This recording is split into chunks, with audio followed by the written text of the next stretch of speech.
여기는 온 세상과 만나는 곳, 그리고 결국 나 자신과 마주하는 곳.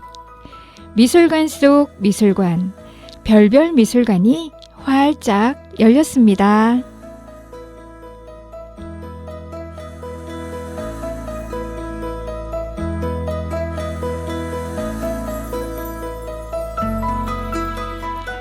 안녕하세요. 봄그림 DJ 성선아입니다. 산책을 하면서 보니까 메마르고 앙상하기만 하던 나뭇가지에 빼꼼히 조심스레 얼굴을 보여주는 꽃들이 여기저기 많이 보였습니다. 아, 감사하게도 또 봄이 오는구나. 참 반가웠어요. 여러분은 꽃을 좋아하시나요? 어떤 꽃을 제일 좋아하시나요? 지구 곳곳 어디서든 저마다 피어난 꽃들은 그 색깔도 형태도 그림도 참 다채롭습니다. 인류에게 꽃은 언제나 늘 가까이 있었습니다. 오늘 별별미술관에서는 꽃이 그려진 작품을 감상해 보려고 하는데요. 어떤 화가가 어떤 꽃을 어떤 이유로 그림에 담게 되었을까요? 아름답고도 재미있는 꽃 그림 이야기 바로 시작해 보겠습니다. 봄이 되면 제일 먼저 피는 꽃을 아세요? 첫 번째로 만나볼 작품은 바로 어몽룡의 월매도라는 그림입니다. 둥근 달이 높이 떠 있는 적막함이 느껴지는 고요한 달밤. 하늘 끝까지 곧게 쭉 뻗어 있는 한 줄기의 매화 가지는 마치 매서운 추위를 참고 인내하며 칼같은 냉철함으로 독한 마음을 품고 귀한 매화꽃을 한 방울 방울 피워내고 있습니다. 분명 많이 보신 작품입니다. 어디서 보셨을까요?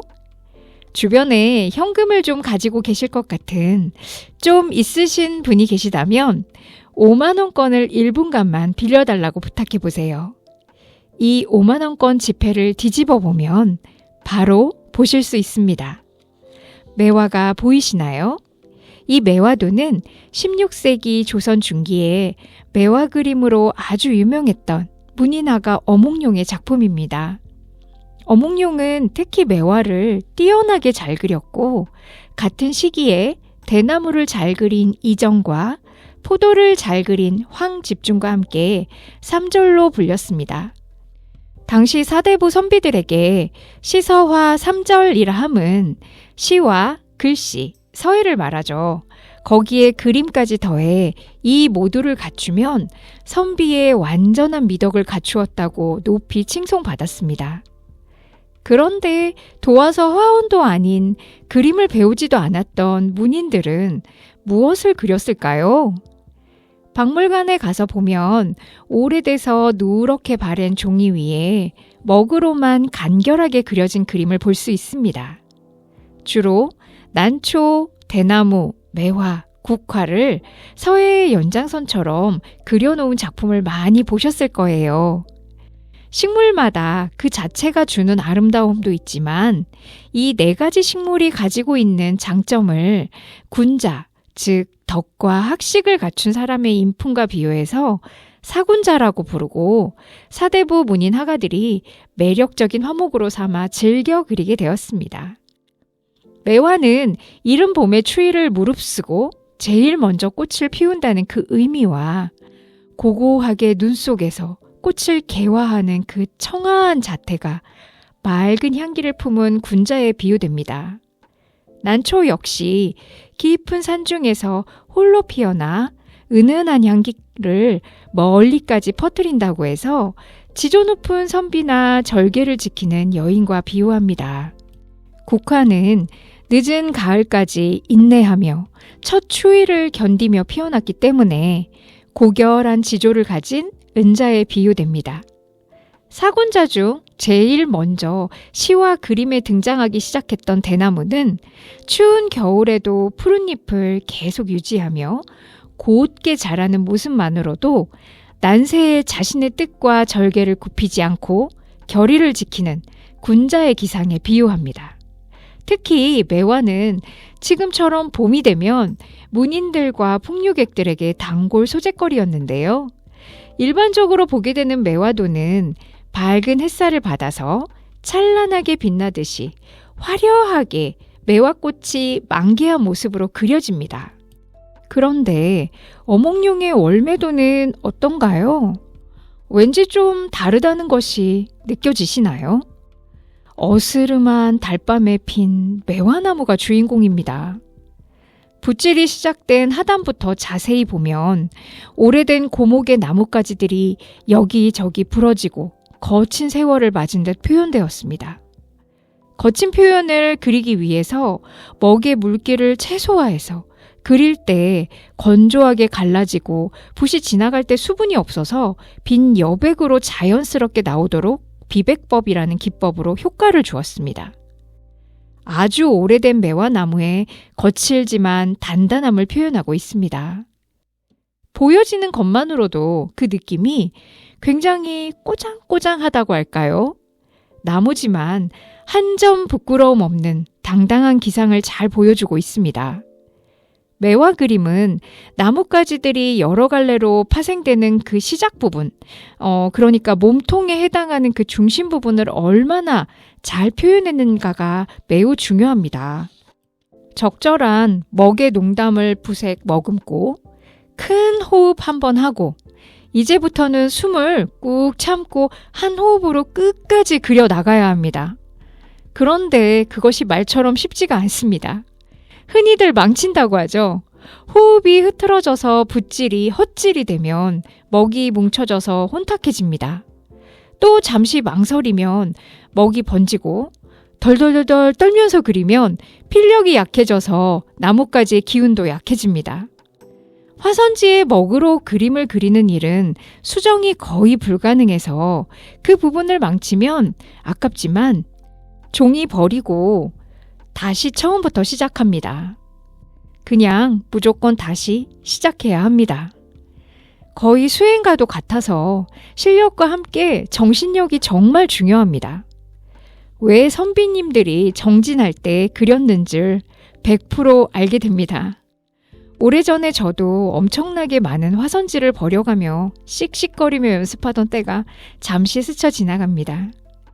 평온한 선비의 고매한 정신으로 그려도 좋은 작품이 나올까 말까인데 그때 그저 빨리 숙제 끝내고 놀고 싶은 중생의 하찮은 마음으로 그렸으니 하지만 문인화가 매력적인 점은 제대로 먹의 매력과 만나면 신선들이 논의는 무릉도원이 여기에 함께하는 즐거움을 경험하실 수 있어요.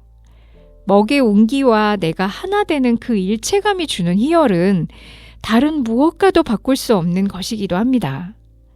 생각이 너무 많아서 힘들다 하시는 분들은 문인화를 배우는 것도 적극 추천드립니다. 다시 그림으로 돌아가서 보고 있어도 여운을 남기는 여리여리한 달빛과 그림 위쪽에 넓게 텅 비어버린 여백의 공간, 그리고 그 여백의 공간을 가리며 쭉 뻗어 올라간 매화나무 가지는 부드러운 달과 극적으로 대비되는 날카로움을 보여주고 있어서 긴장감까지 느껴집니다. 월매도는 동양화의 서정적인 묘미를 정말 잘 보여주고 있습니다. 근데 어몽룡은 누가 이 깊은 달밤의 매화꽃을 본다고 월매도를 그렸을까요? 아마 어두운 밤은 가리워진 어려운 현실을 말하는 것일까 싶기도 합니다. 척박하고 황폐해진 곳에서도 새롭게 솟아나는 군자의 덕을 보여주고자 고목의 늙음과 새 나뭇가지의 청춘을 달빛으로 희망을 드리우고 있는 건 아닐까요?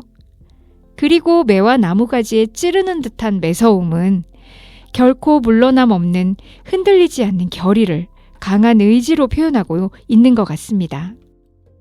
한 알 한 알 기약의 연글은 매화의 꽃망울은 그 결실을 보여주고 있습니다. 월매도를 보고 있으면 괜히 찔리는 것은 왜일까요? 귀하디 귀한 꽃이 하나씩 연글어가고 있으니 흥청망청 하지 말고 더욱 정진하고 정신 바짝 차려야 한다 라고 마치 날카로운 쓴소리를 아주 우아하게 하고 있는 것 같습니다. 또 다른 의미로 그려진 꽃그림을 만나보겠습니다. 벨기에의 화가 얀 브리얼의 꽃그림입니다. 어몽룡이 1566년에 태어났고 얀 브리얼은 1568년에 태어났으니 거의 동시대를 살았던 화가입니다. 아버지는 플랑드르 풍속화의 대가 피터르 브리얼이고 얀트베르펜에서 화가들의 조합과 같은 길드의 장이었고 합스부르크 통치 왕가의 알베르트와 대공비 이사벨라 궁정화가로 발탁돼서 생전에 이미 부와 명성을 얻었습니다. 얀 브리얼은 식물들을 세밀하게 관찰해서 그리는 것으로 유명해서 벨벳 브리얼, 꽃 브리얼로 알려져 있습니다.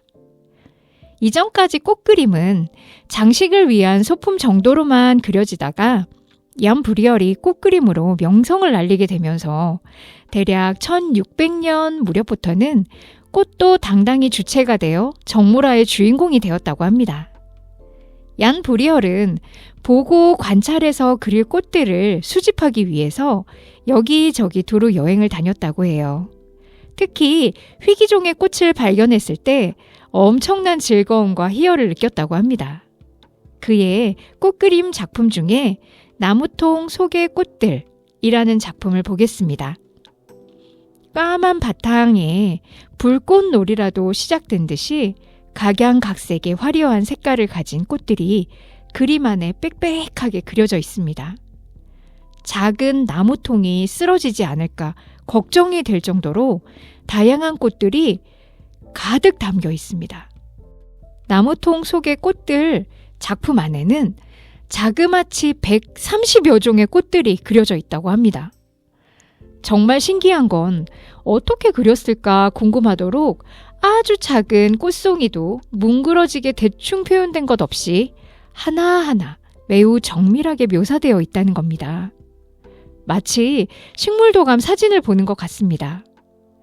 꽃들의 형태가 가려지지 않도록 겹치지 않게 배치해서 모든 꽃을 잘 알아볼 수 있도록 했습니다.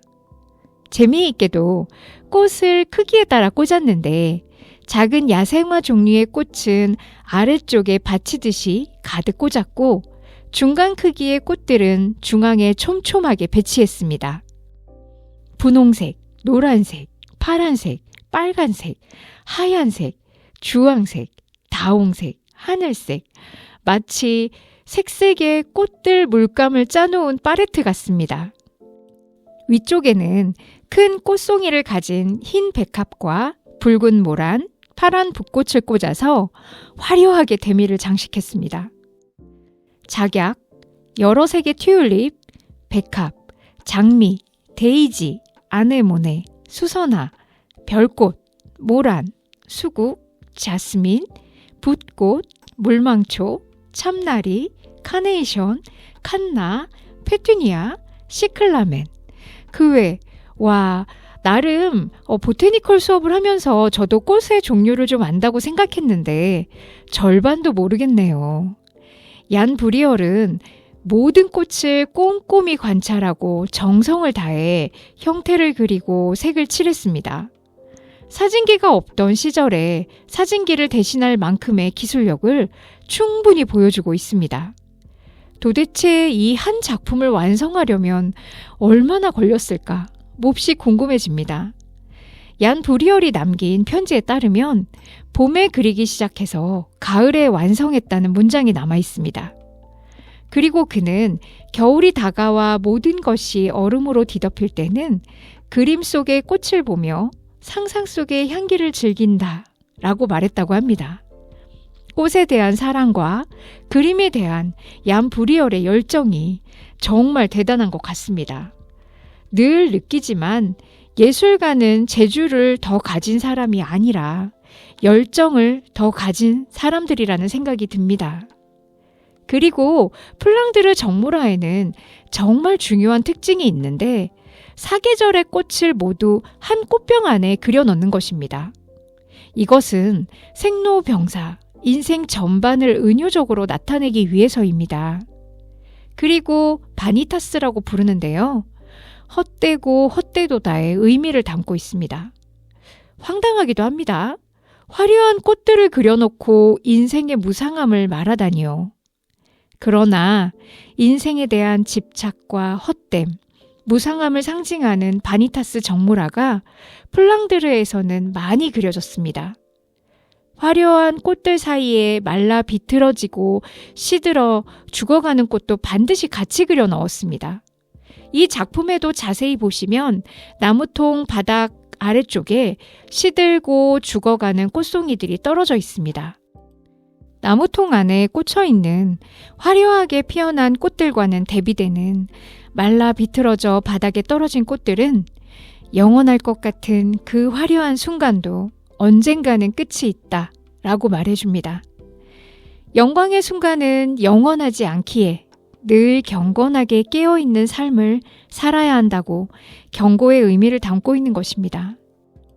사진처럼 선명하고 화려한 꽃을 그린 그림 속에 죽음도 늘 옆에 함께 있음을 기억하라 전하는 플랑드르의 바니타스 정모라의 진짜 매력은 여기에 있는 것입니다. 따뜻한 바람이 불어서일까? 조금은 느슨해지기도 하는 요즘 냉철한 통찰력을 가진 그림들을 감상하면서 정신 번쩍 차려보는 것도 필요한 것 같습니다. 여기는 소온 FM 96.3 별별 미술관입니다. 여러분은 좋아하는 꽃 그림이 있으세요?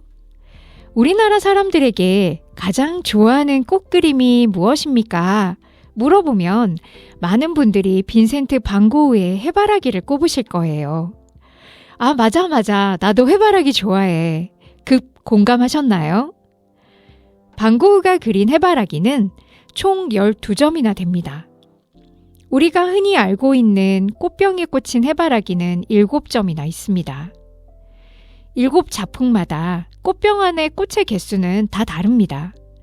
3송이가 그려진 것, 12송이, 15송이가 그려진 것, 각각 차이가 납니다. 한 점은 일본에서 폭격으로 소실되었고 나머지는 암스테르담 반 고흐 뮤지엄, 런던 내셔널 갤러리, 독일, 미국, 세계 여러 미술관에서 소장하고 있습니다. 반 고흐의 해바라기 작품을 실제로 보게 되면 깜짝 놀라는 것이 있는데요. 마치 방금 그려서 걸어놓고 간 것 같은 느낌이 듭니다. 그래서 그러면 절대 안 되는데 손을 뻗어서 물감이 말랐는지 안 말랐는지 확인해보고 싶은 마음이 저절로 생깁니다. 진짜로 물감이 찐득찐득 묻어나올 것 같은 생생함을 주고 있습니다. 이건 임파스토 기법이라고 해서 유화물감을 아주 두껍게 칠해서 해바라기의 꽃잎이 한 잎 한 잎 살아있는 것 같이 생명력을 주고 엄청난 양의 그 물감 덩어리가 만들어내는 질감을 통해서 입체감까지 더해져 감탄이 나오는 것을 느낄 수 있습니다. 특히 내리쬐는 햇살까지 모두 품은 듯한 강렬한 노란색의 해바라기는 절대 그럴 리는 없겠지만 왠지 앞에 서면 온도가 올라가고 있는 듯한 따뜻한 에너지를 아낌없이 주고 있습니다. 또한 만개한 해바라기와 시들어가는 해바라기를 한 화병에 자연스럽게 그려내서 시공간의 흐름도 보여주고 있습니다. 이것 역시 반 고흐의 고향인 플랑드르 지역 네덜란드에서 보았던 바니타스 정모라의 영향이기도 합니다. 무엇보다 반 고흐의 해바라기는 애절한 순애보가 담긴 그림입니다. 반 고흐가 한 사람만을 위해 애타게 기다리며 그가 머물게 될 공간을 꾸미기 위해 이 해바라기 그림을 인테리어 장식을 목적으로 그렸다는 것을 아시나요? 이제부터 반 고흐와 폴 고겐과의 지독한 애증이 담긴 사연이 시작됩니다. 반 고흐는 복잡한 프랑스 파리 생활에 환멸을 느끼고 따뜻한 햇살을 찾아 프랑스의 남부 아를로 내려옵니다. 반 고흐는 작은 집을 빌려 노란색으로 페인트를 직접 칠하고 여기 노란 집으로 화가들을 초대해서 서로를 의지하며 열정적으로 작품 활동도 함께하는 멋진 미술 공동체를 만들 꿈에 가득 부풀었습니다. 특히 방고은은 평소 너무나 존경하던 폴 고갱과 함께하고 싶어서 5개월 정도 편지로 계속 러브콜을 보냅니다. 방고우의 동생 태우가 나서서 고갱에게 그림도 팔아주고 생활비도 주는 좋은 조건을 걸고 설득에 나섰죠. 그래서 결국 폴 고갱은 아르레 노란집에서 함께 하기로 합니다. 너무나 기뻤던 방고우는 폴 고갱이 도착하기 전까지 그의 방을 멋지게 꾸며주리라 다짐합니다. 방고우는 태양 한 곳만 우직하게 바라보는 자신과도 어쩌면 많이 닮은 해바라기를 참 좋아했습니다. 눈부신 햇살을 연상시키는 해바라기를 남태평양에서의 추억이 깊었던 폴 고갱도 좋아하리라 생각하며 정성을 담아서 해바라기 꽃을 그리기 시작합니다. 방고우는 마음 같아서는 노란 집 전체를 해바라기로 가득 채우고 싶었던 것 같습니다. 우선 12송이 해바라기 연작 중 제일 잘된 작품 2점을 폴 고갱의 방에 걸어두었습니다.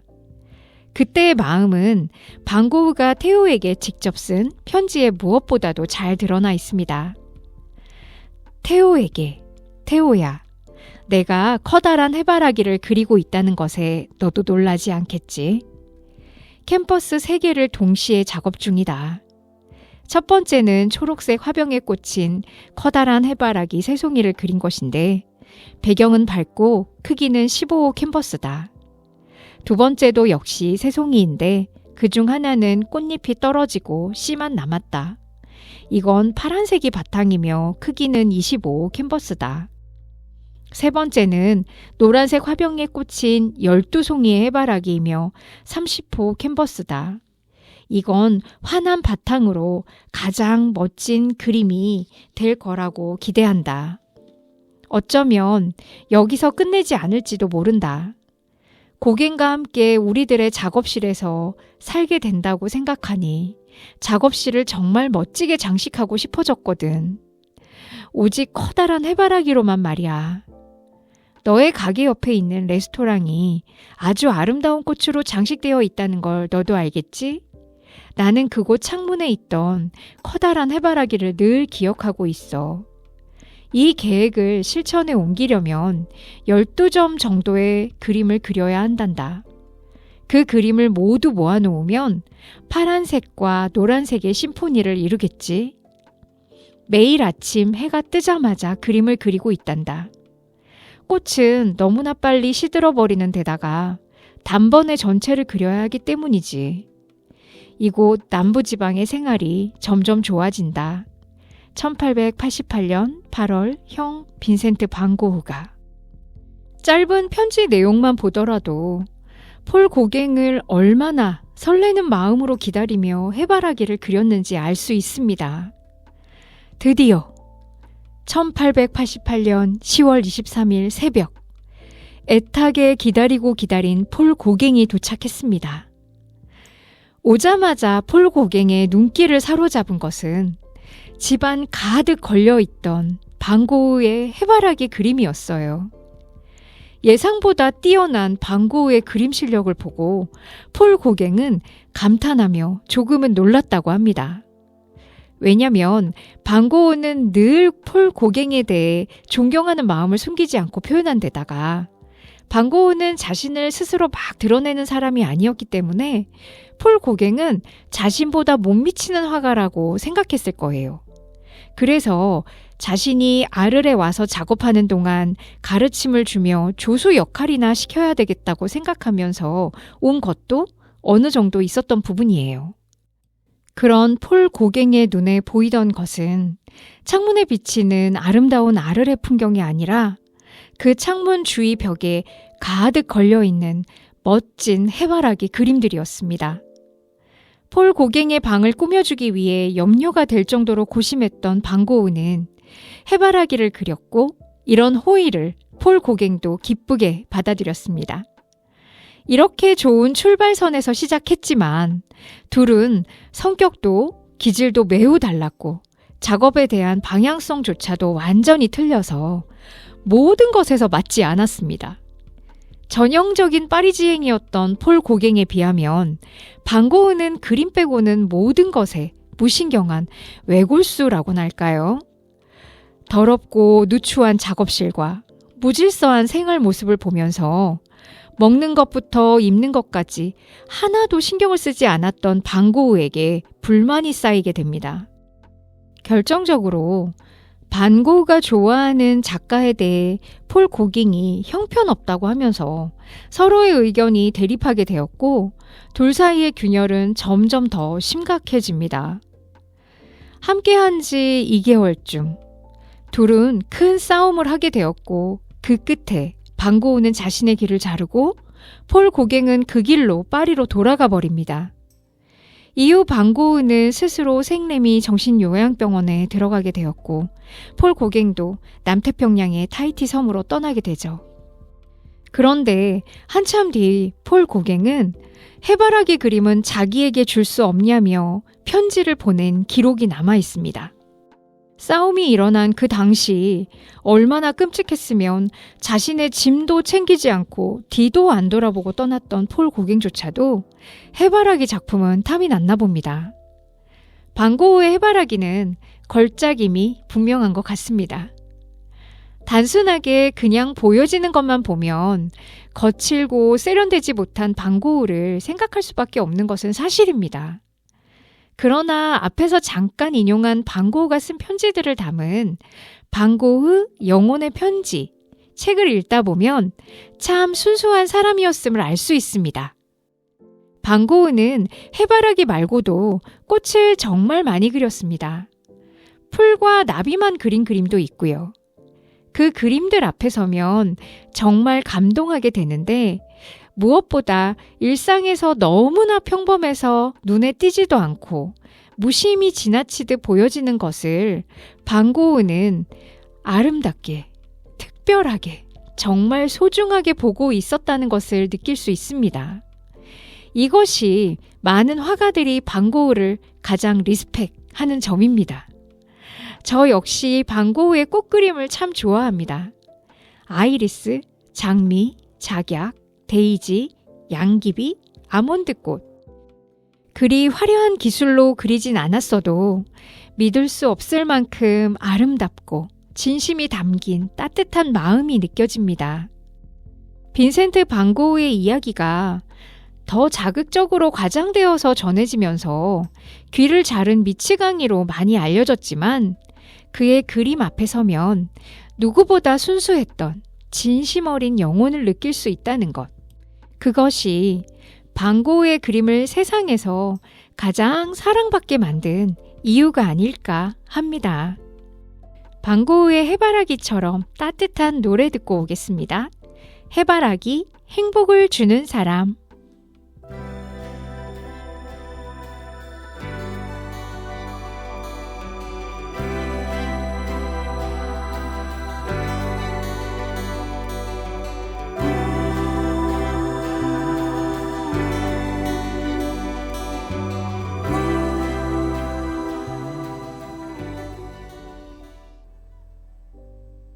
자기 자신을 온전하게 사랑했던 한 화가의 꽃 이야기를 해보겠습니다.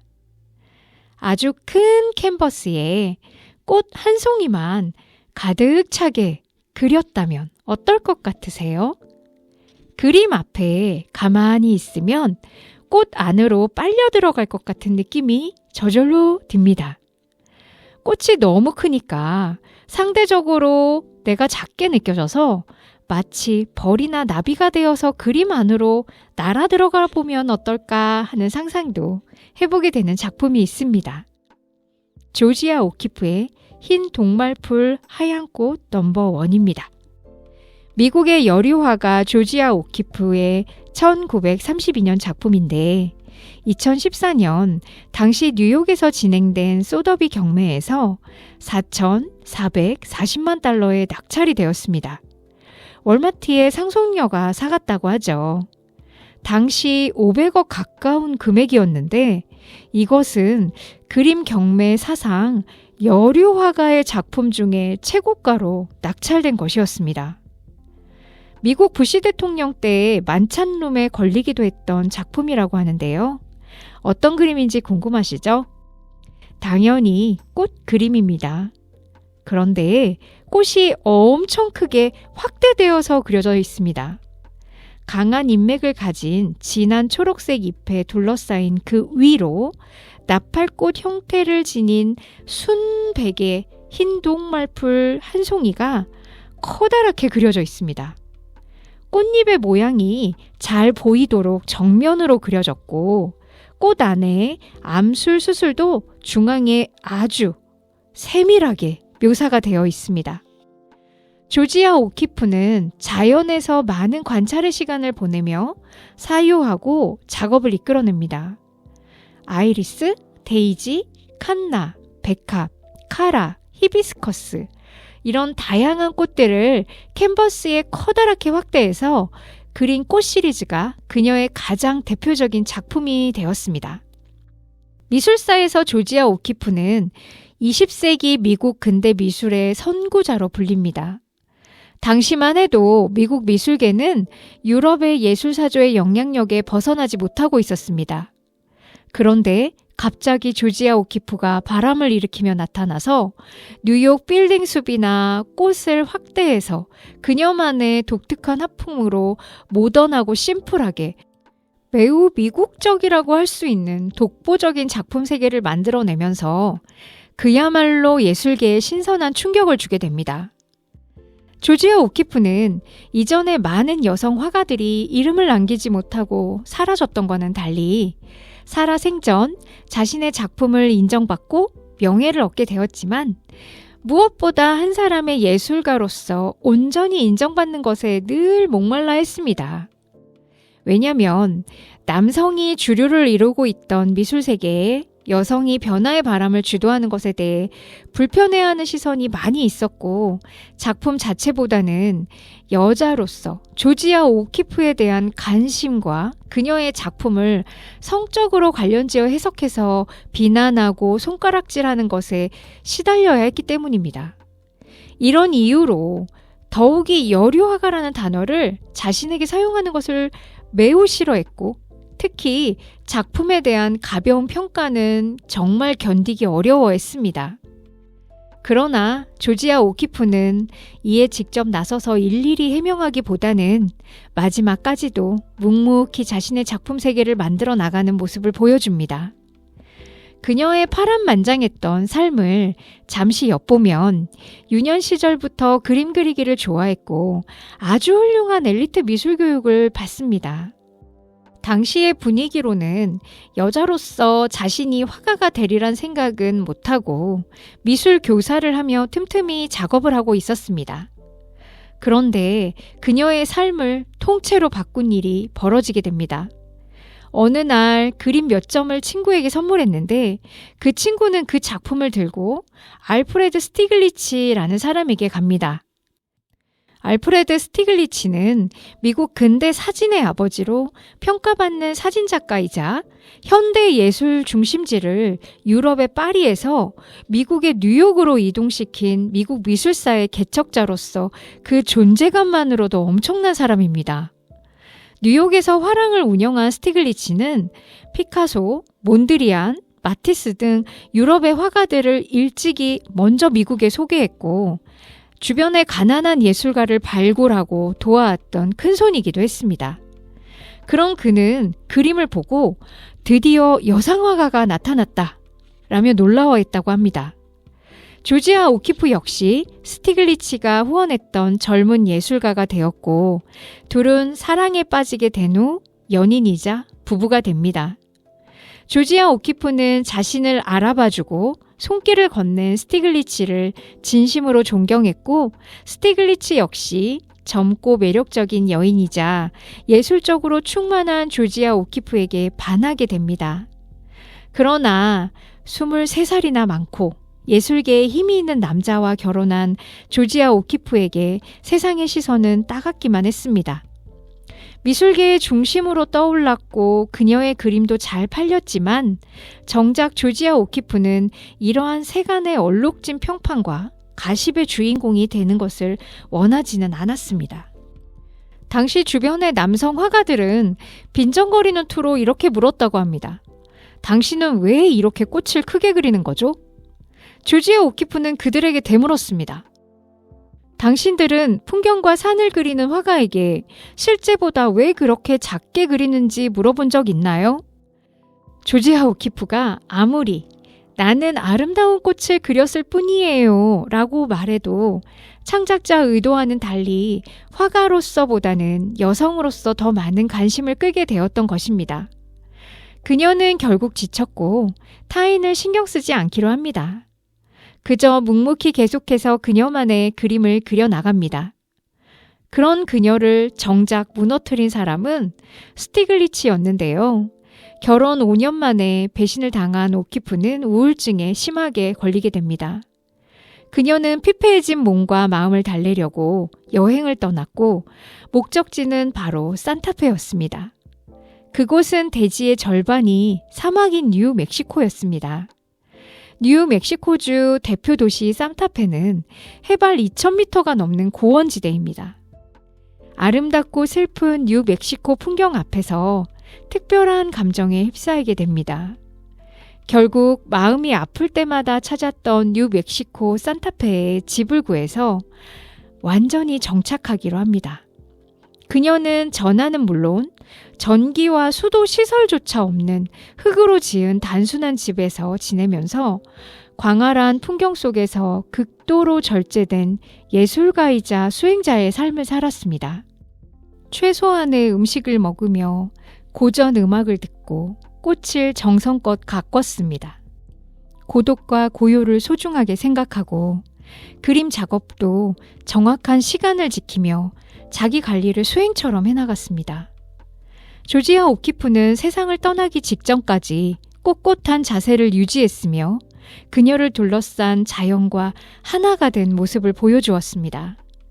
유튜브에 검색해 보시면 조지아 오키프가 산타페에서 지낸 모습들을 영상 기록으로 보실 수 있습니다. 이국적인 뉴멕시코의 강활한 풍경과 사막을 다니며 그녀가 직접 재료를 모으고 작업하는 과정도 볼 수 있습니다. 사막의 나뒹구는 동물의 뼈, 모래 언덕, 지평선, 산, 하늘, 달, 주변 모든 것을 주제로 삼았습니다. 자신을 둘러싼 소음에 신경 쓰지 않고 오직 그림에만 몰두하며 창조해낸 그녀의 독창적인 작품에 미술계의 시선과 평가도 점점 달라지게 됩니다. 조지아 오키프 그림은 어느 미술 사조에도 영향을 받지 않는 새로운 화풍이었습니다. 결국 조지아 오키프는 오로지 작품 그 자체로 평가받기 시작했습니다. 조지아 오키프는 조용한 운둔자처럼 살았지만 명성은 점점 사막 지평선 저 너머로 퍼져나갔습니다. 또 조지아 오키프는 70세가 넘어 세계 일주를 시작했고 90세가 넘어서도 작업에 열정적이었습니다. 시력이 점차 약해져 사물을 자세히 보기 어려워지자 그림 대신에 점토를 이용한 도자기 등의 작품을 만들면서 고요한 시간을 보낸 그녀는 스스로 길을 열었고 스스로 구원을 찾았습니다. 조지아 오키프는 항상 100세까지 살 거라고 얘기해 왔었는데 정말 100번째 생일을 앞두고 1986년에 그 길 끝에서 평온하게 눈을 감습니다. 그녀의 유언대로 추모식도 없이 자신이 그토록 사랑했던 뉴멕시코 코스코 렌치 근처에 한 줌의 흙으로 뿌려졌습니다. 자신을 다시 살아가게 해준 그 땅의 일부가 된 것입니다. 이후 산타페는 예술의 도시로 유명해집니다. 지금도 영감을 얻으려는 예술가들로 북적인다고 합니다. 그런데 조지아 오키프는 왜 꽃을 크게 그렸을까요? 조지아 오키프는 진심으로 이야기합니다. 아무도 진정한 자세로 꽃을 보지 않는다. 꽃은 너무나 작아서 그 아름다움을 알아보는데 시간이 필요하다. 그러나 바쁜 현대인들은 그만큼의 시간이 없기 때문이다. 그래서 나는 커다란 꽃을 그렸고 사람들은 그 거대함에 놀라 찬찬히 꽃을 제대로 감상하게 된다. 라고 말했습니다. 정말 그런 것 같아요. 우린 그저 바쁘게 지나쳐 갈 뿐 꽃을 바라봐 주지 않아요. 늘 길에 피어있던 꽃이 지나가는 사람들에게 날 보아달라고 크게 불렀다고 생각해 보세요. 그제서야 돌아서 꽃을 바라봐 주겠죠? 이번 봄에는 피어나는 모든 꽃들과 마주하고 인사해 보는 건 어떨까요?